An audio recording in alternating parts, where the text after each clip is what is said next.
Broglie hypothesis ആണ് പഠിച്ചത്. D Broglie hypothesis പഠിച്ചു. അതിന്റെ വേവ് എങ്ങനെയായിരിക്കും മെറ്റീരിയൽ പാർട്ടിക്കിൾ റെസ്പോണ്ടിങ് ആയിട്ടുള്ള വേവിനെ ഏത് രീതിയിൽ റെപ്രസെന്റ് ചെയ്യാം, ഫിസിക്കൽ പാരാമീറ്റേഴ്സ്, വേവ് ആംപ്ലിറ്റ്യൂഡ് കാണിക്കാൻ വേണ്ടി വേവ് ഫംഗ്ഷൻ സൈ ഉപയോഗിക്കുന്നു.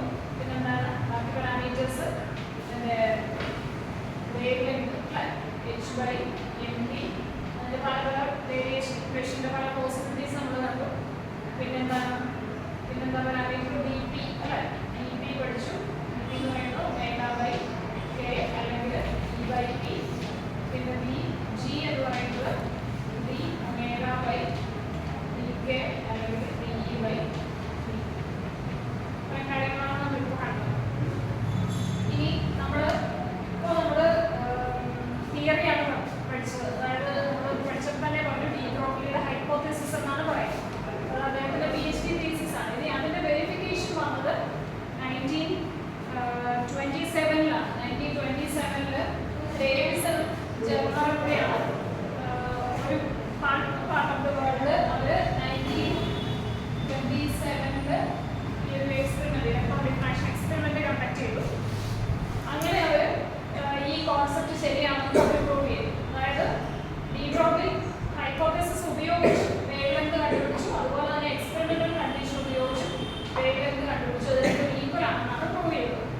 ഓക്കെ, ഡി ബ്രോഗ്ലി തരുന്ന വേവ് ലെങ്തിന്റെ ഇക്വേഷൻ ഉണ്ടല്ലോ, ഈ ഇക്വേഷൻ തിയററ്റിക്കലി കാൽക്കുലേറ്റ് ചെയ്തു.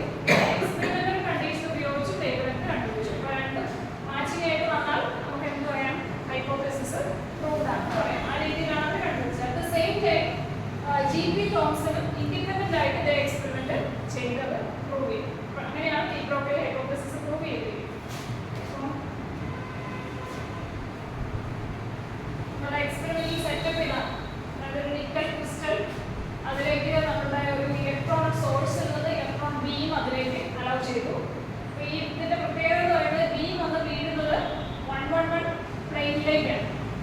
അതിലേക്ക് അത് ഫേസ് ചെയ്താണ് ബീമിലേക്ക് ഇരിക്കുന്നത്. അപ്പോൾ ഇലക്ട്രോൺ ബീമിൽ നിന്ന് കോളിമേറ്റ് ചെയ്ത് ഇത് എന്ന് പറയുന്നത് സ്ലിറ്റ് ആണ്, അല്ലെങ്കിൽ ഒരു കോളിമേറ്റർ ആണെന്ന് പറയാം.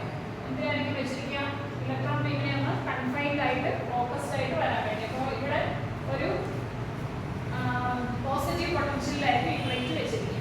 അപ്പോൾ അത് ഇലക്ട്രോൺ ബീം ആക്സലറേറ്റഡ് ആയിട്ട് വന്ന് ഈ നിക്കൽ ക്രിസ്റ്റലിലേക്ക് വീഴുന്നു. ക്രിസ്റ്റലിന്റെ 111 പ്ലെയിനിലേക്ക് ഫേസ് ചെയ്താണ്, അങ്ങോട്ടേക്കാണ് വന്ന് വീഴുന്നത്. അത് ഇവിടുന്ന് സ്കാറ്റർ ചെയ്ത് വേറെ ആംഗിളിൽ ഡിറ്റക്ടറിലേക്ക് വരും. അപ്പോൾ ഇതിന്റെ രണ്ട് പാരാമീറ്റേഴ്സ് ആണ് ഇവിടെ പറഞ്ഞിരിക്കുന്നത്. ഒന്ന് തീറ്റ പറഞ്ഞിട്ടുണ്ട്, ഫൈ പറഞ്ഞിട്ടുണ്ട്. അതുപോലെ ഈ ഇലക്ട്രോൺ സോഴ്സ് അവിടെ ഒരു ടങ്സ്റ്റൺ ഫിലമെന്റ് ആണ് ഉപയോഗിച്ചിരിക്കുന്നത്. ആ ടങ്സ്റ്റൺ ഫിലമെന്റിന്റെ വോൾട്ടേജ്, അതായത് അതിനെ ആക്സലറേറ്റ് ചെയ്യും, അത് അതിൽ നിന്ന് വരുന്ന ഇലക്ട്രോണിനെ ആക്സലറേറ്റ് ചെയ്യും അല്ലേ. ഇത് ഹീറ്റ് ചെയ്തിട്ടാണ് ഇവിടുന്ന് ഇലക്ട്രോൺ എമിറ്റ് ചെയ്യുന്നത്.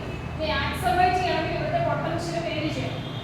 ഓരോ പൊട്ടൻഷ്യലിലും ഓരോ വെലോസിറ്റിയിലായിരിക്കും ഇലക്ട്രോൺ വരിക. അപ്പോൾ ആക്സലറേറ്റ് ചെയ്യുന്ന പൊട്ടൻഷ്യലിന്റെ വാല്യൂ, അതാണ് ഒരു പാരാമീറ്റർ. പിന്നെ ഇവിടുത്തെ തീറ്റ അല്ലെങ്കിൽ ഫൈ. തീറ്റ എന്ന് പറയുന്നത് എന്താണ്, ഇൻസിഡന്റ് ഇലക്ട്രോൺ ബീമും സ്കാറ്റേർഡ് ബീമും തമ്മിലുള്ള ആംഗിൾ, അല്ലെങ്കിൽ ഈ പർപ്പൻഡിക്കുലറിന്റെ ഹാഫ് ആയിട്ട് തീറ്റ/2 പറഞ്ഞിരിക്കും. പിന്നെ ഫൈ എന്ന് പറയുന്നത് എന്താണ്, ഈ പറഞ്ഞ പ്ലെയിനും ഇൻസിഡന്റ് ഓഫ് റിഫ്ലക്റ്റഡ് ബീമിന്റെ ആംഗിൾ. ഓക്കെ, ഇതിലൊക്കെ ക്ലിയറാണല്ലോ. ഇൻസിഡന്റ് ബീമും സ്കാറ്റേർഡും തമ്മിലുള്ളതാണ് തീറ്റ എന്ന് പറയുന്നത്. ഫൈ എന്ന് പറയുന്നത് ഇൻസിഡന്റും ഈ പ്ലെയിനും തമ്മിൽ, അല്ലെങ്കിൽ സ്കാറ്റേർഡും പ്ലെയിനും തമ്മിൽ. ഇത് ടോട്ടൽ 180 ഡിഗ്രിയാണ് ഇതിന്റെ അലൈൻമെന്റ്. അപ്പോൾ അതിനനുസരിച്ചാണ് ആംഗിൾ പറഞ്ഞിരിക്കുന്നത്. അപ്പോൾ തീറ്റ എന്ന് പറയുന്നത് ഫൈ മൈനസ് 2φ ആണെന്ന് പറയാം അല്ലേ. 2 ടൈംസ് ഫൈ, ഇത് തീറ്റ/2 ഇത് ടോട്ടൽ തീറ്റയാണ്. അപ്പോൾ 2φ ഫൈക്കകത്തുനിന്ന് മൈനസ് ചെയ്ത് കഴിഞ്ഞാൽ തീറ്റ കിട്ടും. അതുപോലെ തിരിച്ചു ഫൈ എന്ന് പറയുന്നത് ഫൈ മൈനസ് തീറ്റ/2. ഈ ഇക്വേഷനെ തിരിച്ച് മോഡിഫൈ ചെയ്തിരിക്കുകയാണ്. ഇനി ഡി എന്ന് പറയുന്നത് നമ്മൾ ഈ പറഞ്ഞിരിക്കുന്ന പ്ലെയിനിന്റെ സ്പേസിംഗ് ആണ്. അത് നമ്മൾ എടുത്തിരിക്കുന്ന ക്രിസ്റ്റലിന് 1 ആങ്സ്ട്രോം ആണ്.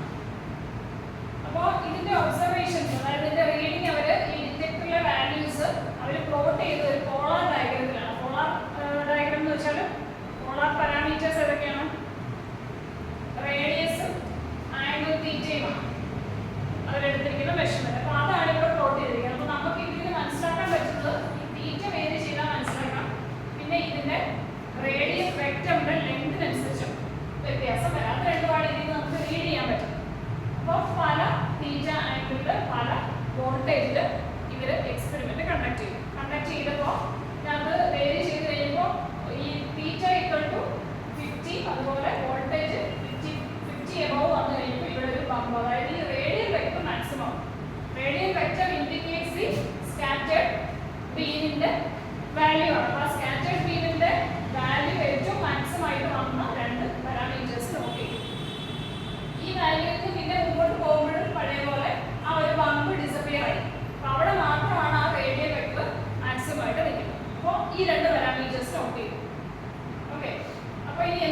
പാർട്ടിക്കിൾ വേവ് നേച്ചർ കൂടെ കാണിക്കും, അല്ലെങ്കിൽ കറസ്പോണ്ടിങ് ആയിട്ട് വേവ് എക്സിസ്റ്റ് ചെയ്യുന്നു. അപ്പോൾ എന്തായാലും ഇലക്ട്രോൺ ഇവിടെ പാർട്ടിക്കിൾ ആയിട്ടാണ് എമിറ്റ് ചെയ്യുന്നതെങ്കിൽ ഇവിടെ വന്ന് അതിന്റെ വേവ് നേച്ചർ ആണ് കാണിക്കുന്നത്.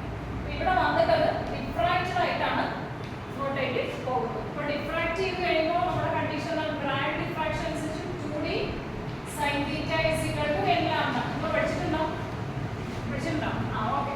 അപ്പോൾ ഈ ഒരു കണ്ടീഷനാണ് ആക്ച്വലി ഇവിടെ എക്സ്പെരിമെന്റലി സാറ്റിസ്ഫൈഡ് ആവുന്നത്. അപ്പോൾ അങ്ങനെയാണ് നമുക്കിവിടെ maximum value of scattered beam കിട്ടുന്നത്, ഈ രണ്ട് പാരാമീറ്റർ. അപ്പോൾ അവർ ആ കണ്ടീഷൻ ഇവിടെ സെറ്റ് ചെയ്തു.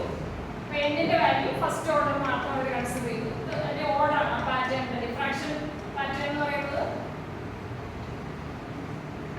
ഇങ്ങനെയാണ് ഇരിക്കുന്നത്. അപ്പോൾ അതിന്റെ മാക്സിമത്തിന്റെ maximum, first minimum, second minimum ആ രീതിയിലാണ് പോകുന്നത്. അപ്പോൾ ഈ മാക്സിമത്തിന് കറസ്പോണ്ടിങ് ആയിട്ടുള്ള ഒരു വാല്യൂ ആണ് അവിടെ കിട്ടിയിരിക്കുന്നത്. അപ്പോൾ നമ്മൾ എന്നിന്റെ വാല്യൂ നമ്മൾ 1 ആയിട്ട് സെറ്റ് ചെയ്തു. അപ്പോൾ ബാക്കി വാല്യൂസ് ഡി എന്ന് പറയുന്നത് നിക്കൽ ക്രിസ്റ്റലിന്റെ കേസിൽ 1 ആംഗ്സ്ട്രോം ആണ് നമ്മൾ എടുത്തിട്ടുണ്ട്. തീറ്റ നമുക്ക് ഇവിടെ ഈ 54 എന്ന് പറയുന്നത് ആക്ച്വലി നമുക്ക് തീറ്റയാണ്. അപ്പോൾ നമ്മുടെ ഇക്വേഷനകത്ത് എക്സ്പെരിമെന്റൽ കണ്ടീഷൻ അനുസരിച്ച് ഫൈ ആണ് വരുന്നത്. ഓക്കെ, ഫൈ എന്ന് പറയുന്നത് എന്താണ്? ഇൻസിഡന്റും ഈ പ്ലെയിനും കൂടെ ഉള്ള ആംഗിൾ ആണ്. അതായത് ബ്രാഗ് കണ്ടീഷനിലെ ഇക്വേഷനിലെ തീറ്റ എന്ന് പറയുന്നത് ഈ ആംഗിൾ ആണ് ആക്ച്വലി വരുന്നത്. നമ്മൾ നോർമലി 2d sin θ എന്ന് പറയുന്നത് ഞാൻ എഴുതിയെന്നുള്ളതേ ഉള്ളൂ. നമ്മുടെ എക്സ്പെരിമെന്റിൽ 2d sin phi n lambda ആണ് വരുന്നത്. അപ്പോൾ ഇവിടെ തന്നിരിക്കുന്നത് തീറ്റ വാല്യൂ ആണ്. നമ്മൾ ഇതിന് ഫൈ വാല്യൂ നമുക്കറിയാം, കണക്ട് ചെയ്യാൻ അറിയാം രണ്ടും തമ്മിൽ. അപ്പോൾ ഫൈ വാല്യൂ കാൽക്കുലേറ്റ് ചെയ്യുന്നു. ഈ വാല്യൂസ് നമ്മൾ ഇവിടെ ഇട്ട് കൊടുത്തു കഴിയുമ്പോൾ ഡിയുടെ വാല്യൂ നമുക്കുണ്ട്, ഫൈയുടെ വാല്യൂ നമുക്കുണ്ട്. നമ്മളിപ്പോൾ ഈ 15 തീറ്റ ഇട്ട് 15 എന്ന് കാൽക്കുലേറ്റ് ചെയ്തെടുത്താണ് ഞാൻ കാൽക്കുലേറ്റ് ചെയ്തിട്ടുള്ളത്. എന്നിന്റെ വാല്യൂ 1 കൊടുത്തു. ചെയ്ത് കഴിഞ്ഞപ്പോൾ നമുക്ക് കിട്ടുന്നത് 1.65 ആംഗ്സ്ട്രോം. നമ്മൾ എന്താ ഇപ്പോൾ പറഞ്ഞത്? വേവ് നേച്ചർ പ്രൂവ് ചെയ്യുകയാണ് അല്ലേ?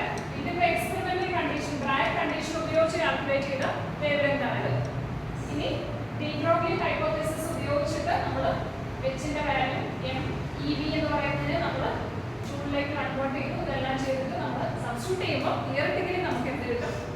1.6 ആണ്. ഓക്കെ, ചെറിയൊരു ഡിജിറ്റൽ വ്യത്യാസം ഇവിടെ ഇത് തമ്മിൽ എന്ന് വെച്ചാൽ ഹൈപ്പോതെസിസ് കറക്റ്റ് ആണ്. ഓക്കെ, അപ്പോൾ എക്സ്പെരിമെന്റൽ കണ്ടീഷൻസ് പഠിക്കുക, ഇതിന്റെ സെറ്റപ്പ് കാര്യങ്ങളും പഠിക്കുക, ഓരോ പാരാമീറ്റേഴ്സും എന്താണെന്ന് മനസ്സിലാക്കുക. നമ്മൾ ഉപയോഗിച്ചിരിക്കുന്ന ക്രിസ്റ്റലിന്റെ 111 പ്ലെയിനിലേക്കാണ് ബീം വന്ന് വീഴുന്നത്. അത് വീണ് കഴിയുമ്പോൾ എന്ത് സംഭവിച്ചു? അവിടെ ആക്ച്വലി ഡിഫ്രാക്ഷൻ സംഭവിച്ചു. അതായത് വേവിന്റെ പ്രോപ്പർട്ടി ആയിട്ടുള്ള ഡിഫ്രാക്ഷൻ അവിടെ സംഭവിച്ചിട്ടാണ് നമുക്ക് മാക്സിമം വാല്യൂ കിട്ടിയത്. അപ്പോൾ നമ്മളുടെ ബ്രാഗ് കണ്ടീഷൻ ഉപയോഗിച്ച് വേവ് ലെങ്ത് കണ്ടുപിടിക്കും. തിയററ്റിക്കൽ വാല്യൂസ് നമുക്ക് ഓൾറെഡി അറിയാം, നമ്മൾ പ്രോബ്ലം ചെയ്യുന്നത്.